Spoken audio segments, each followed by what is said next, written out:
Hi, so in this video, we'll be going over topics 1.9 to 1.10, so 1.9 and 1.10 for AP Pre-Calculus, and it is on rational functions and their vertical asymptotes and wholes. Alright, so as we recall, a rational function is the quotient of two polynomials, but since we're dividing, there are going to be some rules and restrictions on the solutions that we get. So like in this topic, we'll be talking about how there's going to be those vertical asymptotes and wholes within our answers that we have to consider. So vertical asymptotes and wholes both occur when the denominator of the rational function equals to 0. So we set the numerator and the denominator to 0. So how can we distinguish between the two of them working with rational equations? So below here, or in this table right here, will tell us a whole will occur when the factor in the denominator cancels out with the factors in the numerator. So if we have, I'm going to write an example here. If we have like x minus 3 and x minus 3 on both, and it cancels out, there's like a x minus 1, then the 0 of that, which is x is equal to 3, that's going to be where the whole is because they canceled out each other. The denominator cancels out, so the denominator is gone and it cancels out with the numerator. And the reason why I'm saying that is because there can also be a case where each of them have more than a degree higher than 1, and that is an example right here. So I'm going to go closer. So it shows us that the numerator has a degree of 3 and the numerator has a degree of 2, but we know that we can cancel out 2 of them. This entire thing is gone. And this becomes a 1. And we can see that the denominator completely got canceled out with the factors in the numerator. And so that's how we know that it's a whole and not a vertical asymptote, which is the two things we'll be figuring out in this topic. And so we know that the whole is at x is equal to 1, since x minus 1 is equal to 0 and plus 1. So yeah. And so now to see if it's a vertical asymptote, when we're canceling out of a term, one of the terms will stay in the denominator. So see these two right here, they will cancel out with each other. Take away only 1 though, since the top only has 1. But one of them stayed in the denominator, so this becomes 1.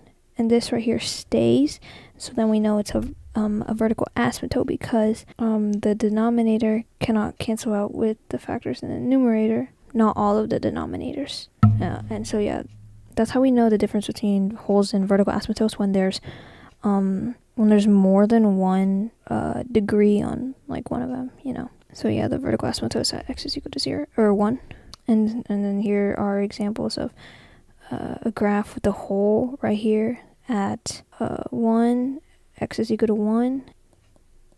That's the whole, and the whole coordinate is 1, 3. And then this is the vertical asymptote, is at x is equal to 3. When you look at the graph, you can tell. And then with the limit notations, limit statements based on the graph, so instead of writing as x like reaches infinity or negative infinity, we're saying as x approaches 1 from the left. So negative is equal to left, and then positive is equal to right. As we can see here, if we look closer, these statements, this is a positive sign and this is a negative sign. So this is saying as x reaches 1 from the left, and when we look at the graph, when from the left, as x reaches 1 from the left, so I think it's like from here, from the left, the y would equal 3 because at the x value 1, that's 3. I think this vertical asymptote is going to be ignored because the notation is saying when it gets to 1. We don't care about that vertical asymptote. And so when the x from the right reaches 1, that also has y is equal to 3. That is getting quite messy. And then for the vertical asymptote, it's the same thing, but there's no hole, so we're not looking for an exact value of y. So as x approaches 1 from the left, then y looks like it's going down here. This right here is decreasing, and as y reaches 1 from the right, then looks like y is increasing. It is positive, and we're later going to learn how to figure that out with equations. So here's our first example. For each function below, determine the x values of any holes or vertical asymptotes. Alright, so we're given the equation here. We have to find the if it has any holes or vertical asymptotes. Alright, so we see these two cancel out with each other, so we already know that there's a hole. It's not a vertical asymptote, it's a hole at x is equal to -3. And then this is at the denominator, so this is the vertical asymptote is equal to, and vertical asymptote is equal to x is equal to +5. That's already our answer. That was pretty quick and easy. Let's see here. This one cancels out this one, and then this becomes a 1. There is none of x is equal to 2 at the denominator left, so that is going to be a hole. If there still is one, there still is x minus 2 at the denominator and not the numerator, then that's a vertical asymptote. So the hole is equal to x is equal to 2. And then the vertical asymptote, as we can see here, when we cancel these out, these cancel out each other, becomes 1. There is 1 left in the denominator at the bottom, so that's a vertical asymptote. So vertical asymptote is equal to x is equal to -1. And then this one, so it's just telling us that this right here factors to this. Okay, so I guess we didn't have to factor. So this is a 0 right here, 0. So it looks like there's no 0 on top, so looks like there's going to be a vertical asymptote 0. And then this right here, we cannot factor that out anymore. It's prime, and it's not difference of squares, because difference of square, it needs to be a negative, so that's prime. So there's no hole because there's no terms at the top that would cancel out the bottom. So vertical asymptote is equal to x is equal to 0. Alright, now example 2. Write a left and right limit statement as x approaches 2 for each of the following functions. So each of them, x is approaching 2, so we can already just write like what we know we're going to have. So lim, and then x approaches to 2 from the left, and limit as x approaches 2 from the right. We already know we're going to have that. And then this. But I'm just going to write that down. Obviously we have to solve. So nothing cancels out here, so there's no hole. So there's only a vertical asymptote at 2. Okay, but we don't know whether x going to 2 from the left side would make f of x go down or up. So there we would have to solve that. So from the left side, that means that let's draw a graph here, and then the vertical asymptote is 2. From the left side means that all those numbers would be less than 2. So this is 2 right here. All of these are less than 2. So we want to plug in a number that's less than 2 to see if that a y value would be negative or positive. If it's less than or negative or positive, going to infinity or going to negative infinity. Because vertical asymptote is infinity, is not a specific point, specific value. So number less than 2 but close to it is 1.9.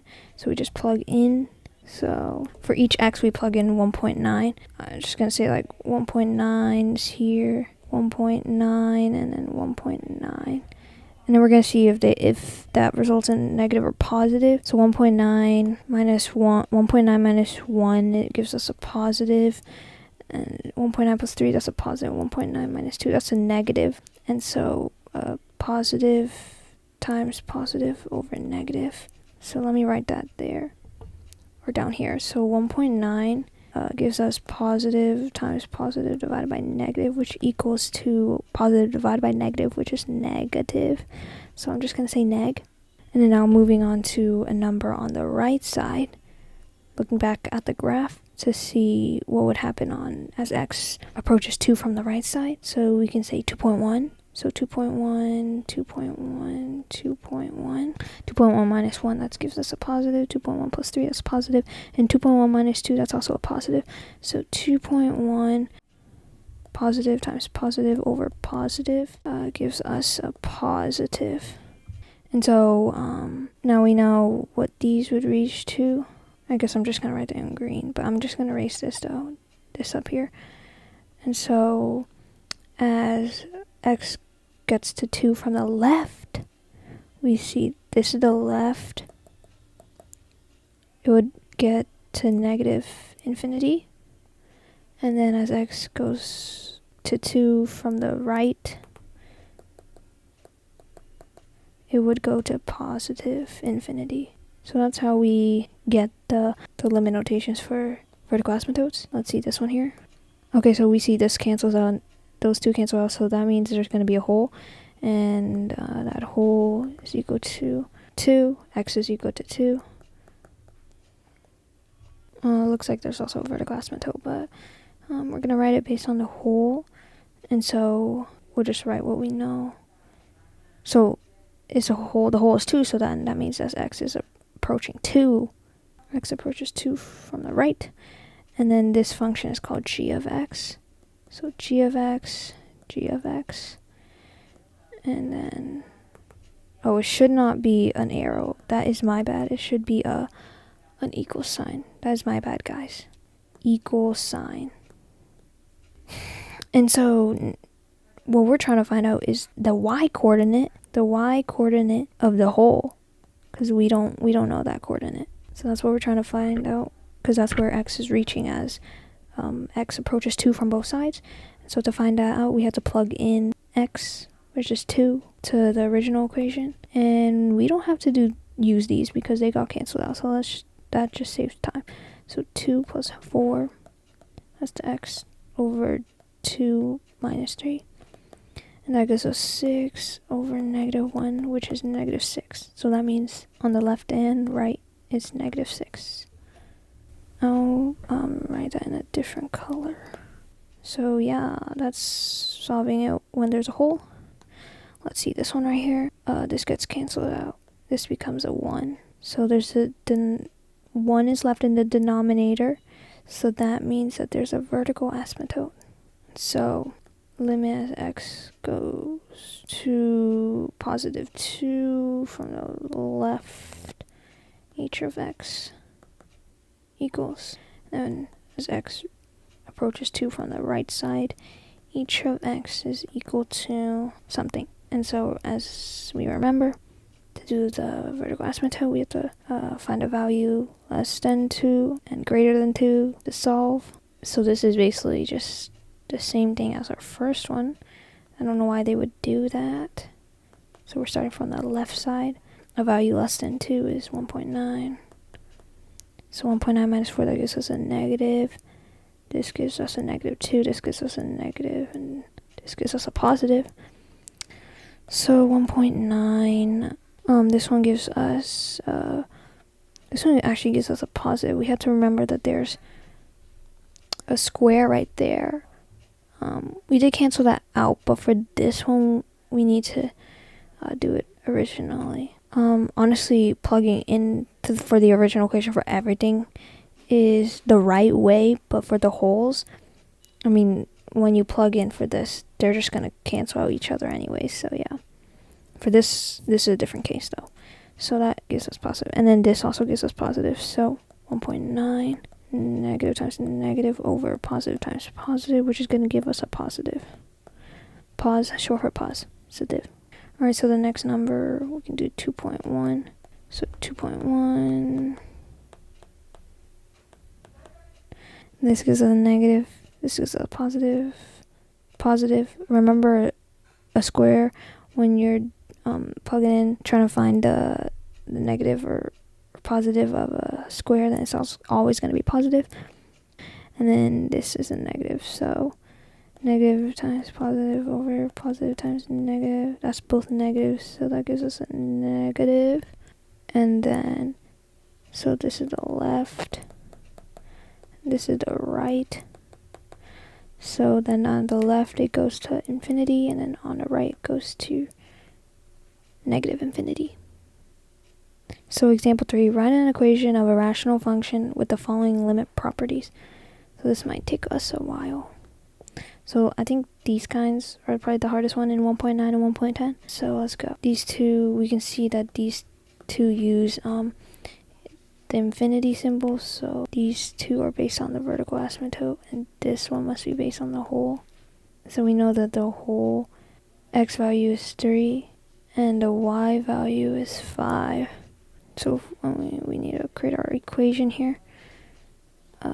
We know that the vertical asymptote is 1, so both the equations are gonna, the bottom, the denominator is gonna have x minus 1. Oops. And then, so the numerator and the denominator is both gonna have x minus 3. Yeah, those get canceled out when solving. Okay, so that should be our equation, but we also need to remember how when we plug in for 3 right here into all the x's, we have to get 5. Clearly that's not going to happen, because when we cancel this out, 3 minus 1 is equal to 2, and that's not going to give us 5. And so we have to put a number at the numerator at the top. So a number here, I'm just going to place a question mark. So when we do solve it, so 2 over question mark, when I was doing it earlier, 3 minus 1, that gives us 2. These cancel out. Question mark, what divided by 2 is going to give us 5? That's going to be 10. So that question mark, I'm going to erase it. 10 should be right there. And that would be our answer. Now moving on to the next one. These two are infinities, so oops, that's not really straight. That's very ugly. So vertical asymptote. And then this one we know is a whole. We know the whole is -2, 4. Not sure if that really is important, but I just put it, whatever. So writing it, vertical asymptote is -1. Whole, let's write the whole first this time. So we know that x plus 2 on both, top and bottom. And then at the bottom we have x plus 1. And if we plug in -2 for all the x's, we should get 4. We could just cancel these out. We solve it again, so -2 plus 1 is equal, it's going to give us -1 over, nothing, or 0 or whatever. That's definitely not 4, so question mark at the top, that was -1 over question mark is going to give us 4. That would be -4. And then I guess you kind of have to look back at how that affects the equation here, because clearly the vertical asymptotes, they go up, because as x reaches -1, let's say this right here is x is equal to -1, x goes up, so that's clearly, the equation shouldn't be negative. And if we have this is equal to -4, that makes the equation negative. So that means that the 1 should be positive. And to make that positive, we need the x plus 1 to be squared. So -2 plus 1, that gives us -1, but -1 squared, that gives us +1 over question mark over 1, that equals 4. So question mark should equal to 4, as long as we have this equation twice. Yeah, I think that's a way we could, know it, that if we put -4, that's just not going to be correct, because the y values for the vertical asymptote reach positive infinity. And so yeah, I'm going to erase this so it makes more, so I can circle the answer, it makes more sense. So that should be our answer. So now the last ones, I gave you guys the answer already. The answers are already given, because so basically I couldn't really erase it. Yeah, shout out to the person who made this, Bryan Passwater. Yeah, thanks. yeah, just sketch it. We know that the hole is at 0, or is at x is equal to 1, so we know the hole would be somewhere here. And as x approaches 4 from the left, the y increases without bound. That just basically means infinity. So that's our vertical asymptote is at 4. And as x approaches 4 on the right, and then f of x increases or decreases to negative infinity. So like, yeah, it goes down, this goes up, and then we have our hole at 1. It doesn't matter where you put it. I think if you put it up here, it would have been fine. And like put it down there would have been fine, because like it's not like we know exactly. And this one we have 2 holes here. Make sure to do that. That hole's at -2 and 3.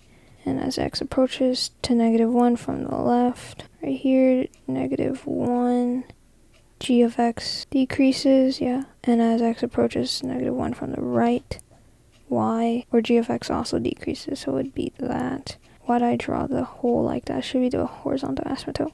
So the horizontal, or the vertical asymptote is -1, and then the y value both decreases from left, if the x approaches from -1 from the left and right.